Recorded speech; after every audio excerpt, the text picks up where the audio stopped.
Bonjour à toutes, bonjour à tous. Nous sommes très heureux de vous retrouver pour la première partie des 2 émissions que nous avons souhaité consacrer à la continuité de la conscience après la mort. En effet, et si cette dernière n'était qu'un passage? Depuis la nuit des temps, les traditions spirituelles affirment que la conscience ne s'éteint pas avec le dernier souffle. Témoins d'expériences profondes, chercheurs de vérité, médecins de l'âme et scientifiques à l'écoute du mystère partagent de plus en plus leurs découvertes. Alors que nous disent les expériences de mort imminente, les rêves prémonitoires, les signes venus de l'au-delà? Entre science et spiritualité, nous partons à la rencontre de ce qui pourrait survivre à la matière en compagnie de notre invité, le docteur Christophe Fauré. Christophe Fauré, bonjour. Bonjour Aurélie. Et merci d'être avec nous aujourd'hui. Alors, je rappelle que vous êtes psychiatre et psychothérapeute, spécialisé dans l'accompagnement de fin de vie et du deuil. Vous êtes également pratiquant bouddhiste depuis 30 ans.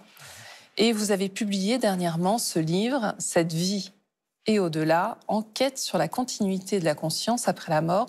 C'est publié chez Albin Michel. Alors, Christophe Fauré, on vous connaît justement pour tous vos travaux sur le deuil, la fin de vie, le couple aussi, beaucoup, les familles recomposées. Pourquoi là, vous avez décidé de vous attaquer à cette quête sur justement ces événements autour de la conscience et de la mort? En fait, ces expériences se sont invitées d'elles-mêmes dans ma pratique. Je ne les ai pas véritablement cherchées. J'étais intéressé depuis que j'étais tout petit, après avoir lu La vie après la vie de Raymond Moody, qui parlait des expériences de mort imminente. Mais dans mon travail en unité de soins palliatifs, auprès de personnes donc en fin de vie, venaient des récits de sortie de corps, venaient des récits d'expériences de fin de vie où des gens percevaient des choses dans leur chambre et qui semblaient être des perceptions de l'au-delà avec des proches qui se décédaient, qui se présentaient à eux. Et en travaillant avec les personnes en deuil, j'ai eu beaucoup, et j'ai toujours beaucoup de témoignages de personnes qui ont ce qu'on appelle des VSCD, des vécus subjectifs de contact avec un défunt, qu'on appelle les signes, qui racontent qu'ils ont eu des perceptions de proches décédés après le décès de cette personne-là. Donc, ça s'est invité progressivement dans ma pratique. Et là, il y a une telle récurrence. C'est revenu tellement de fois que là, vraiment, je me suis plongé dans le détail des études scientifiques qui ont été menées essentiellement dans les pays anglo-saxons pour véritablement comprendre, y a-t-il quelque chose de fondé sur ces expériences? Est-ce que c'est des expériences individuelles ou simplement des productions hallucinatoires? Ou est-ce qu'il y a véritablement quelque chose qui parlerait d'une continuité de la conscience après la mort physique? Oui, c'est vrai que votre livre est une véritable enquête. Comment vous avez procédé plus précisément à part ces études? Eh bien, le principe de base, quand on étudie les sciences sociales, les sciences humaines, c'est partir des témoignages. Et on a, depuis 40 ans, avec les expériences de mort imminente, 40 années de témoignages, et on a des millions, pas des dizaines de milliers, des millions de témoignages, et chaque témoignage est unique en lui-même, mais quand on les remet tous ensemble, ça devient des données scientifiques qu'on peut analyser et on peut voir des récurrences, on peut voir des thèmes qui reviennent à chaque fois. Et au bout du compte, on arrive à percevoir qu'il y a un phénomène précis. Et dans les expériences de mort imminente, c'est effectivement des séquences qu'on a pu décrire. Et donc, ceci vient des gens en particulier, mais on arrive à en tirer des conclusions générales qui servent après de point de comparaison pour les nouvelles expériences qui surviennent. Ce livre évoque les EMI, VSCD, EFV. EFV, c'est expérience de fin de vie. Alors justement, voilà, j'allais vous demander de nous redéfinir chacun de ces termes pour qu'on sache vraiment de quoi on parle. Ok. Expérience de mort imminente, c'est EMI, donc des personnes qui ont un arrêt cardiaque suite à une perte de connaissance suite à un arrêt cardiaque ou d'autres circonstances, une hémorragie importante, une noyade, etc. En tout cas, déclarer une mort transitoire et ils ont pu être réanimés et donc raconter dans à peu près 20% des cas une expérience de mort imminente. Les VSCD, c'est vécu subjectif de contact avec un défunt. Ce sont donc des perceptions par des personnes qui ont perdu un proche de la personne décédée qui se manifeste à eux de façon très, très précise. Hein. On en parlera plus tard, mais de quelques secondes. Enfin, il y a des critères très, très précis qui ont été identifiés. Le troisième, ce sont les expériences de fin de vie. Là, c'est un grand groupe d'expériences qui regroupe des personnes qui sont donc en fin de vie, par exemple en soins palliatifs ou en cancérologie, et qui ont des perceptions très souvent de proches décédés qui semblent venir les accueillir, ou alors des perceptions d'environnement, de phénomènes lumineux ou d'autres entités qu'ils ne connaissent pas, qui viennent comme s'ils venaient les attendre au bout du compte. Alors on pourrait se dire, mais ça c'est simplement des productions de l'esprit de la personne, mais il y a des expériences de fin de vie, de fin de vie partagées. C'est-à-dire que même des proches, qui ne sont eux pas malades, ou même des soignants, qui n'ont pas de lien émotionnel particulier avec la personne, peuvent parfois donner des témoignages où ils perçoivent exactement ce que la personne décrit.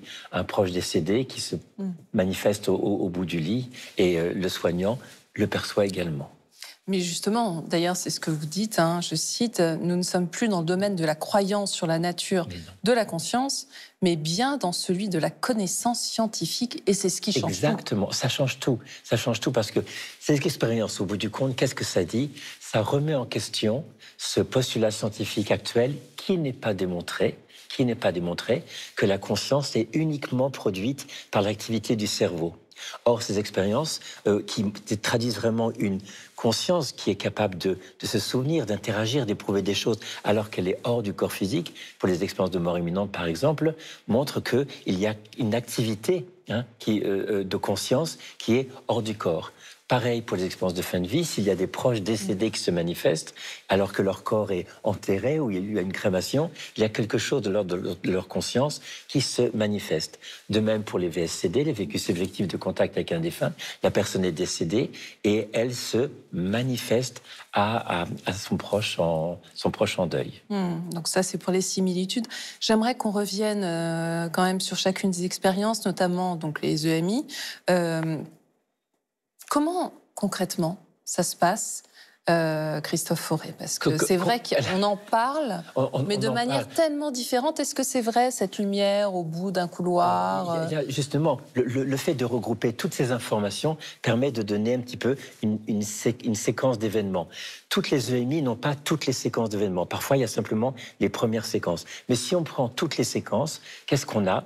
La personne, par exemple, a une hémorragie très importante, une maman a une hémorragie très importante après l'accouchement.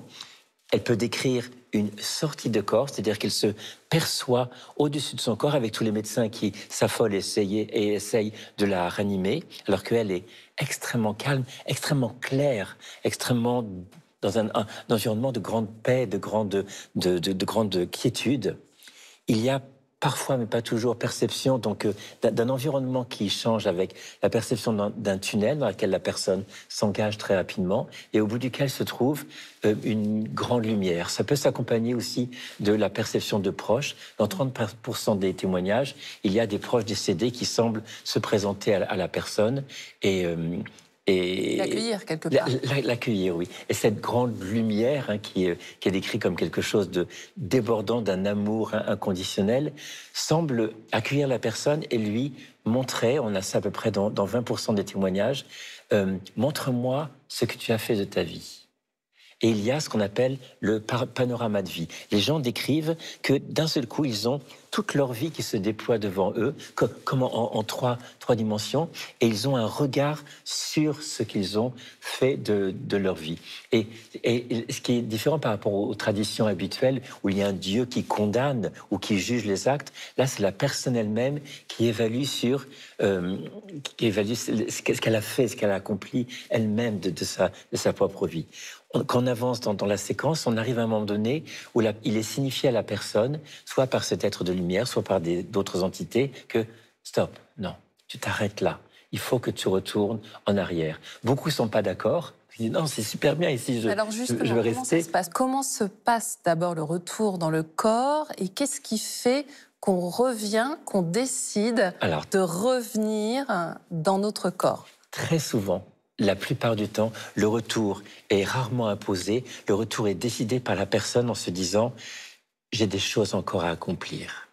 Hein, j'ai pas terminé. D'ailleurs, on lui dit tu n'as pas terminé ce que tu as à accomplir. Et dès que la personne dit ok, je reviens, c'est hyper rapide et violent le retour dans le corps. Il se retrouve la personne en train d'être réanimée sur la table, sur l'accident de voiture ou sur la table d'opération. Et suite à cette expérience-là, il y a vraiment des transformations en profondeur sur la peur ou la disparition complète de la peur de la mort. Sur Oui, il y a des vrais changements de oui, vie, des en changements fait, de vie hein. importants. Et des gens qui n'étaient pas du tout là-dedans arrivent à dire l'amour devient la priorité majeure de l'existence. L'amour dans les petites et les grandes choses. La connaissance, la sagesse, la connaissance de soi, la connaissance de l'autre, l'intelligence relationnelle, la connaissance du réel, comprendre le monde devient aussi deux éléments essentiels.